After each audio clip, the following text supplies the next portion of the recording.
Evening all. Afternoon. Morning. We're playing Mallet's Mallet, are we? No, we're not. Okay, so basically, no one's going to get that. Google Mallet's Mallet and you'll understand what we're talking about. Anyway. Timmy Mallet. This is no, it's not. What is this? Company of Heroes. I hate this game, but I love it as well. So let me try and articulate my ambivalent nature to this game. I really, really like the concept of it, but I'm no good at it. I try so hard to actually be good at this game, and then 3 tanks turn up and blow me up, and it's like, how the hell did they unlock tanks? And I just sit there and I start raging. And last time I played this game, my keyboard was launched at a wall. Oh, that's why you bought a new one. So, you know, I do love it. I think it's a fantastic game. But let me tell you the history of this game, because this is interesting to me. Hold on. I actually always thought that the only reason you launch your stuff at the wall and stuff is so you can get the new one out. No. Yeah. No. What else? No, but I might It's like try I had to replace my mouse recently. What? And Pyrex felt the need to. His one broke in some magical way because he got a bit jelly that my one was so great, and he had to get another one himself. You did get a really good mouse though. Should we say what it was? I don't know if we should. We shouldn't product place. No. We're not being paid to product place, so we're not. It's a Microsoft. Oh, that was really bad. That's so really bad. I'm kidding. You know what? No, I don't think I'd ever want to be paid to product place. That's a bit. You get a lot of that on YouTube now. People say, "Hey, tell them you're playing with an Alienware, and we'll give you some money." It's like, but I'm not. I'm playing with a normal computer. We're piss off. Take your money with you. Well, Pyrex's is a bit more update than mine, but yeah. Well, I put a new graphics card in mine, and hopefully this shows in the graphics, because it's certainly the gaming that we've been showing. I think I looked at the Shadow of Mordor video, which was done on my old graphics card, and then I looked at it playing recently, and the difference is amazing. So, graphics cards, and I think the speed of your computer with your processor in that is definitely worth looking at. But I think but not necessarily. You can still play really well. Well, Elite played. I mean, again, everybody said Elite was going to be a very hungry resource game, but it played perfectly well on my old cards. So, and that was about 6 years out of date.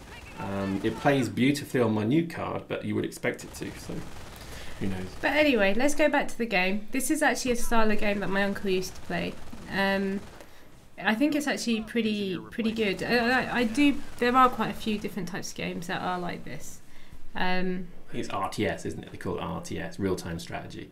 I just think it is really a brain game. So you really do have to think about how you're going to deploy your men, how you're going to sort of navigate around the map. And the upgrades. The thing that kills me every time with this game is it's not just about, as you say, building the troops. It's about then upgrading your base in the speed that the computer will do it, or another player who's good at it. And I tell you what, I've tried this dozens of times, and I always get outpaced in the upgrades. I know, it's okay. It's because all you do is think about the war, but you don't do the background thinking.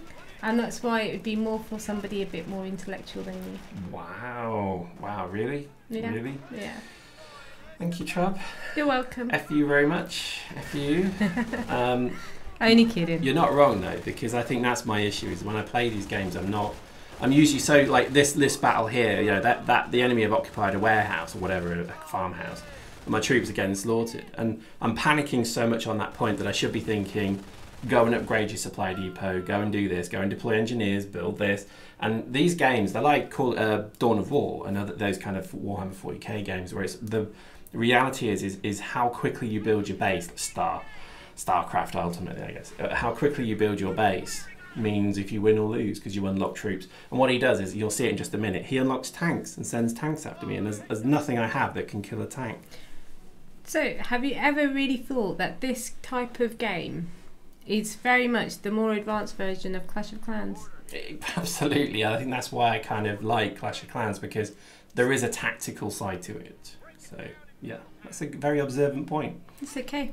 I'm quite impressed. Thanks. Wow. That's why I'm the clever one. I'm going to sit down now. Would you like me to get you a chair? No, I'm not an old git, Christ. So, that sounded really bad, didn't it? Like, everyone's going to say, how old are you? Anyway, so... he's like, I'm 21. Why do you lie? He's like 18. I'm not 18. You are? No, I'm not. Yeah, you are. No, I'm not. Yeah, you are. No, I'm not. What size shoes do you wear? 11. Right, well, there you go. I'm not 11. So, moving on. I think this game really exemplifies the types of game that I remember playing as a kid. So, like, you know, as you say, StarCraft was one of the originals of this. These kind of real-time strategy games are sadly gone from the PC more and more each year because they're not really what people want to play. And plus, you can't put them on a console. If you remember the disastrous port of Command & Conquer onto, I think, the Xbox, it was tragic because you just couldn't control the armies and it didn't work. So I think these kind of games are not very popular with the developers either now. It's a bit like Risk, isn't it? In what way? The game Risk, the board game. Yeah. Isn't it similar to that sort of Kind of, yeah. I mean, yeah, in a strange way, you're absolutely right because you do build armies and send them out. I guess you're right, yeah. It's just the interface that changes each time. I mean, it's a shame because these games do have a place. Well, they're massively. This game is just exceptionally popular on Steam at the moment and YouTube as well. There are whole channels dedicated to this game, you know, particularly. And I think it is a good game. I think my issue with it is that I'm not very kind of comfortable with it. I find when I played the campaign, the single-player campaign, it was like a grind because every time it just didn't feel very fair. Because I can't just upgrade. Maybe it's the kind of game. So here we go. Look, they got tanks. And there's no way I'm going to defeat a tank, so I'm pretty much dead from this point forward, and I hate that. But you have to also admit that that's just your personal preference. It's just the type of gaming brain that you have that makes you not like this game. In the overall game itself is really well thought out. Well, the thing is, all of these games stem from Dune 2, which was basically the genesis of the RTS, and I loved that game. I played that game more than I probably played any other game, and I really got it. But I think it was because it was very straightforward in what it did. This game to me gives you almost so many different options, it just drives me a bit mad. But it is a really well thought out game. It is. I mean, it's deep, it's great. If you see it on Steam cheap, I'd recommend it. And if it's definitely the style of gaming that you want to have a go at or try, maybe this is the one to go with. Lovely. A bit of consumer advice from our channel. What is happening? Sorry. Hope you enjoyed that. See you next time. Bye.